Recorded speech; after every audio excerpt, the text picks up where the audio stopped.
So today is the 31st of July. As far as I'm concerned, pretty much right bang in the middle of summer. It's a really nice temperature today. It's very busy. And I just had to pay £5 for parking, which I'm not a fan of paying for parking in general, so that wasn't ideal. However, thought to myself over the past few days, actually, I've not done a Wainwright in ages. I've not climbed one of the mountains here in the Lake District National Park. So that is exactly what we're going to do. And of course, see if we can get some photographs.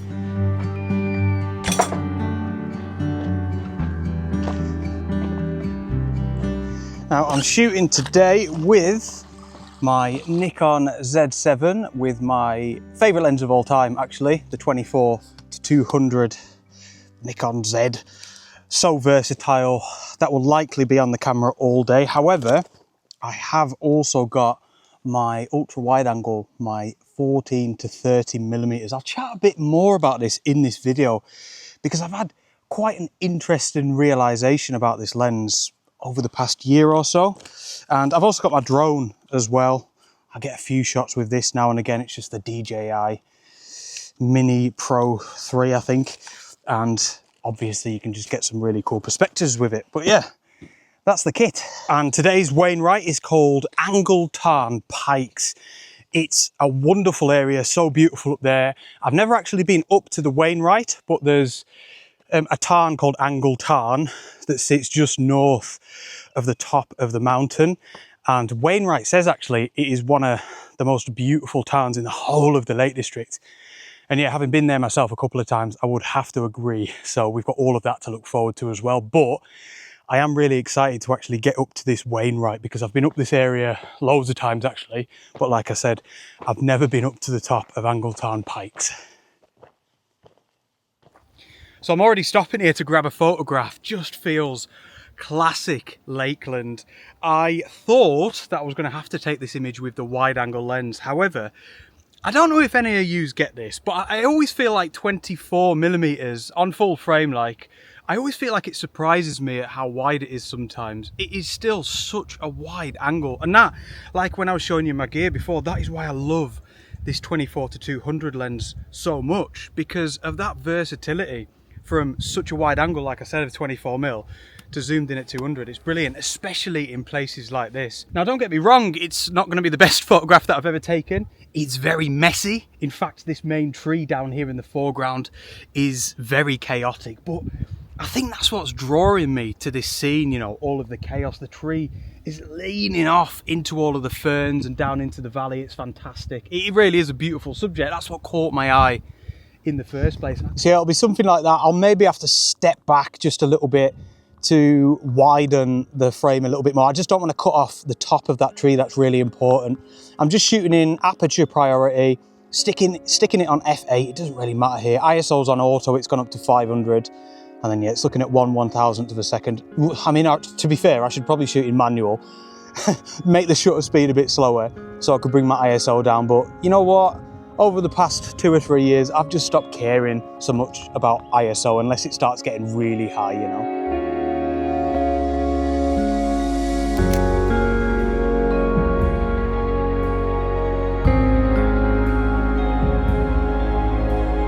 So you know what, regarding what I just did with my ISO there, I'm going to be really honest with you. I'm going to be very honest with myself.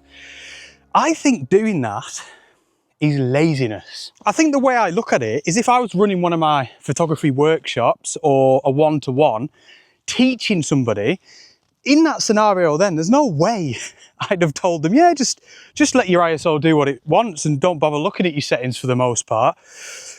Because yeah, I just don't think that's the best advice to give. All right, in certain scenarios, like if that light down there was really fleeting and it was sunset and we only had 2 minutes to react, then I would maybe say, yeah, quickly put it in aperture priority, get the photograph first, and then faff around with your settings with a second photograph. But yeah, I suppose I'll ask the question, specifically with regards to ISO, because I feel that's what it's sort of centered around in this scenario at least. Do you always try and make sure that you shoot at your base ISO? Do you use tripods, or are you like me, or how I've become, where maybe it's a bit lazy, I don't know, where you're just not really that bothered?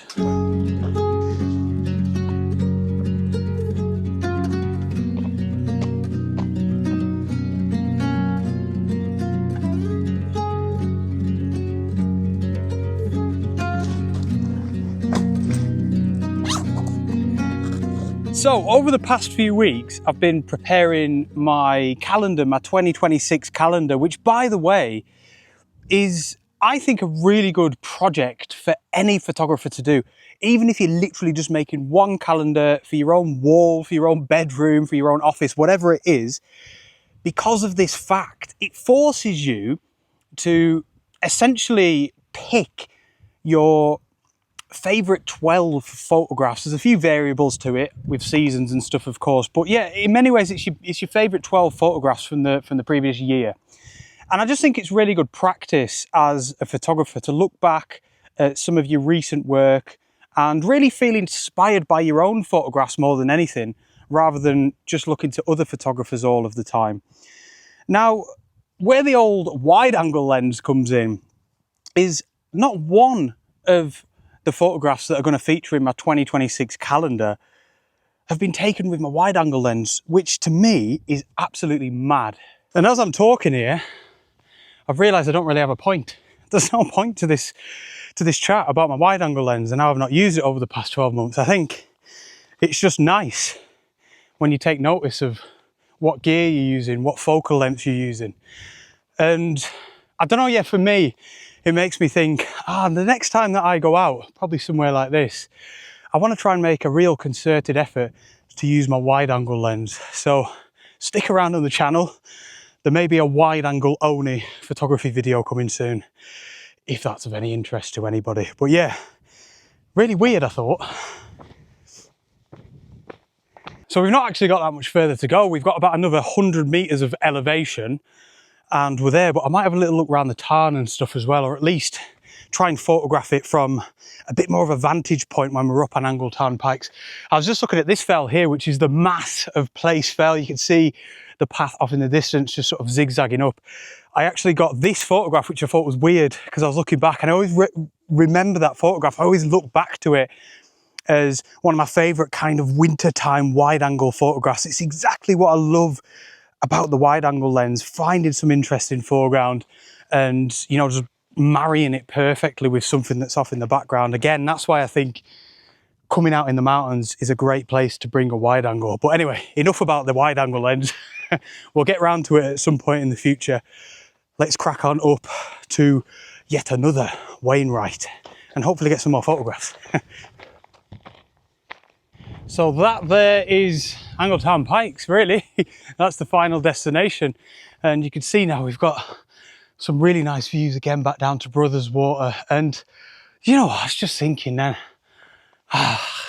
when I come out in summer to do landscape photography, I always tell myself, right, when I'm making a video, I'll really make an effort to try and be positive, because I know people struggle in the summer. And then I come out and I end up struggling. And then I think to myself, well, I've got to be honest. All right, I want to be positive, but I don't want to be like blindly positive, because, you know, I love to show the reality of landscape photography as well. And oh man, I hate to think that I'm just another person that struggles a bit in summer, but it's tough. And I get this thing where I look over the fells, over the landscape, and I can't help but think, oh, imagine if that was all snow now. Imagine if all the bracken was that kind of like rusty orange colour. Imagine if all the greens were completely different, like in spring and vibrant. And then I just get moany. But no, I am struggling a bit. But with all of that being said, all of that moaning about summer photography, it's not bad. Summer photography is not inherently bad. I think we can all agree that it's probably, shift you out the road, probably a bit more difficult than other seasons.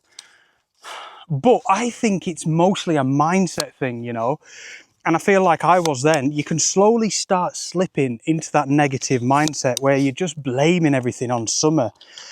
And yes, all right, like I said, it's more difficult perhaps, but there are always photographs to be had. And I've got a little bit of an idea here. And look at this. What's this thing here? What is this? I thought this was just an accessory to put on the side of your bag. No, in all seriousness, I feel as if I've kind of guilted myself into using my tripod now, at least for the rest of the day, and probably shooting manual and drop my ISO down to its base to 64. And as I see it, with myself at least, you know, stop being lazy, Henry. If that's what it even is, I don't know. So I'm taking a different photograph from the one that I've actually stopped for, just because it's caught my eye, and it's actually going now. We've just had this massive patch of light down in the valley, and it was one of those where I just happened to point my camera at it, and I was a little bit underexposed, and it just looked really cool, kind of deliberately underexposed. Everything else is reasonably dark, and then that patch of light is just allowed to be the star of the show, center stage, right in the middle of the photograph. So yeah, unexpected, but pretty cool, I think.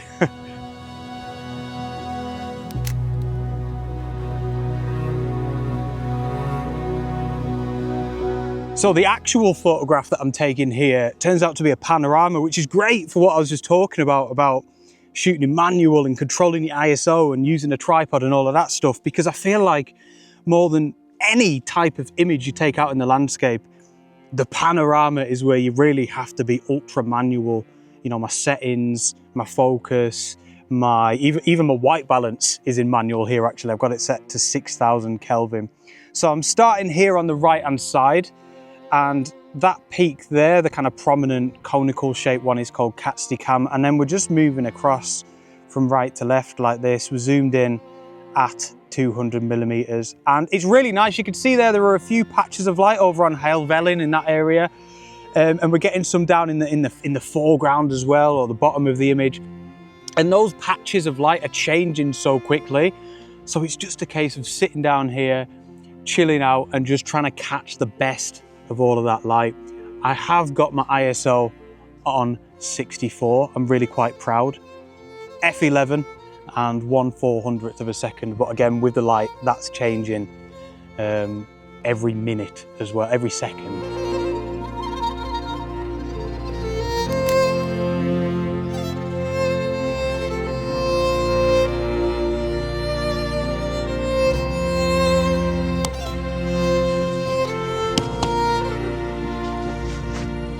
So I mentioned before that I've been curating some images for my new 2026 calendar, and I wanted to let you know that it is now available for pre-order. I know it's very early, but the pre-orders are great because it gives you the opportunity to buy the calendar at a cheaper price. They all get hand signed by me, and probably best of all, I'm able to offer free worldwide shipping. So if you did want to buy one of my calendars, it is absolutely the best time now to get in and pre-order it, get all of them benefits. And it's a beautiful product, printed by printers that I've used for 5 or 6 years now. I really trust them, great quality. And it's such a good way to support this channel. If that's something that interests you, it gets me, you know, out to places like this to make this content for you lot. And yeah, it means the absolute world. Anytime I get a little email pinging through that somebody's pre-ordered it, it means the world to me, honestly, and it has done for all of these years. And yeah, I'll leave a link down in the video description below. There'll be a QR code up in the corner as well, and I'll pin like the top comment as well. So if you want to go and have a look, go and check it out. Little sneak peek of the calendar, and thank you for any pre-orders. Cheers.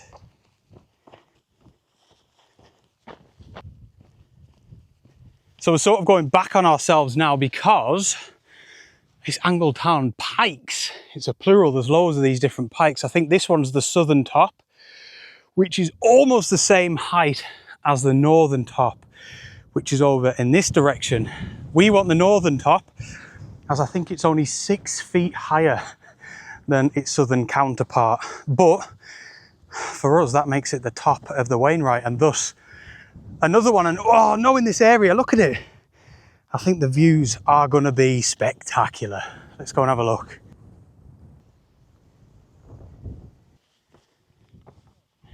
Hey, another Wainwright in the bag. Tarn Pikes. Nothing to touch with my hand because I'm on it here.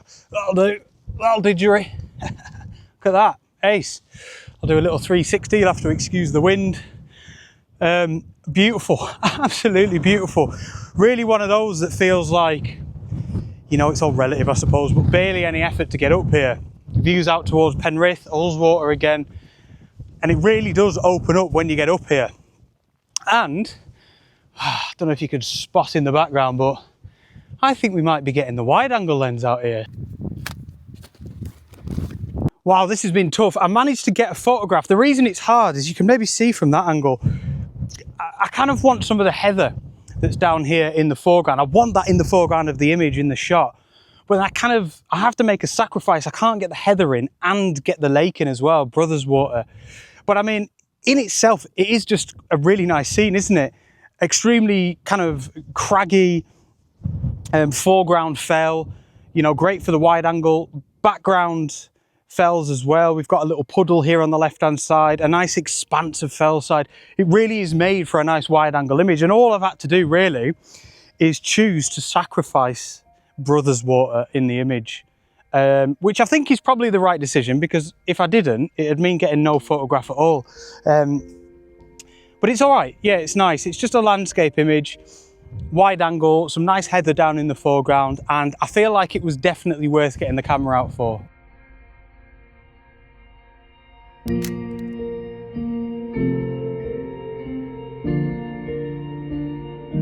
So, like I mentioned to you before, my 2026 calendar is now available for pre-order. So yeah, honestly, like I've said, I'm so grateful for every single pre-order. Yeah, QR code, links down in the description. Thank you very, very much, ladies and gents. This has meant the world to me for like years now, and so grateful. But yeah, I'm gonna get off. Thanks so much for watching, and I'll see you on the next adventure. Out.